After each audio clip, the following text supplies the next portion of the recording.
ஆக்கப்பூர்வமான நிகழ்வுகளை அலசி ஆராய் ஒரு களம். RDX திங்கள் முதல் சனிக்கிழமை வரை இரவு 7 மணிக்கு. தூத்துக்குடி மாவட்டம் எட்டயபுரம் அருகே கோட்டூர் விளக்கு பகுதியில் சாலையில் சென்று கொண்டிருந்த அரசு விரைவு பேருந்து திடீரென கட்டுப்பாட்டை இழந்து 2 வீலர் மெக்கானிக் கடைக்குள் புகுந்து விபத்துக்குள்ளான அதிர்ச்சியான CCTV காட்சி வெளியாகியிருக்கிறது. முதலில் அந்த காட்சிகளை பார்க்கலாம்.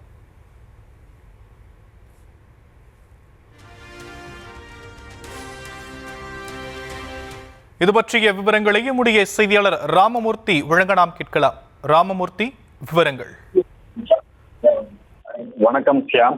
ஈரோடு மாவட்டம் அந்தியூரிலிருந்து அரசு விரைவு பேருந்து ஒன்று நேற்று இரவு 40 பயணிகளை ஏற்றிக்கொண்டு தூத்துக்குடி மாவட்டம் திருச்செந்தூர் கிளம்பியுள்ளது.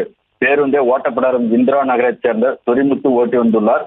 பேருந்து இன்று அதிகாலை எட்டயபுரம் அருகே உள்ள கோட்டூர் விளக்கு அருகே வந்தபோது திடீரென பேருந்து தனது கட்டுப்பாட்டை இழந்து அருகில் இருந்த 2 வீலர் ஒர்க் ஷாப்பிற்கு புகுந்து மோதி நின்றது. இதில் டிரைவர் துரிமுத்திற்கு மட்டும் லேசான காயம் ஏற்பட்டது. பேருந்தில் இருந்த பயணிகள் யாரும் சிறு காயம் கூட இல்லாமல் உயிர் தப்பினர். மேலும் ஒர்க் ஷாப்பில் நிறுத்தி வைக்கப்பட்டிருந்த 3 வாகனங்கள் சேதமடைந்தன. இது குறித்து தகவல் கிடைத்ததும் எட்டயபுரம் போலீசார் விரைந்து சென்று காயமடைந்த அரசு பேருந்து டிரைவர் திருமுத்துவை மீட்டு சிகிச்சைக்காக எட்டயபுரம் அரசு மருத்துவமனைக்கு அனுமதித்தனர்.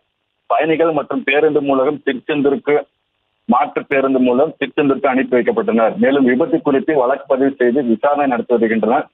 பிரேக் பிடிக்காமல் விபத்து ஏற்பட்டதா அல்லது தூக்க கலக்கத்தில் விபத்து ஏற்பட்டதா என்பது குறித்து போலீசார் விசாரணை நடத்தி வருகின்றனர். ஷியாம்,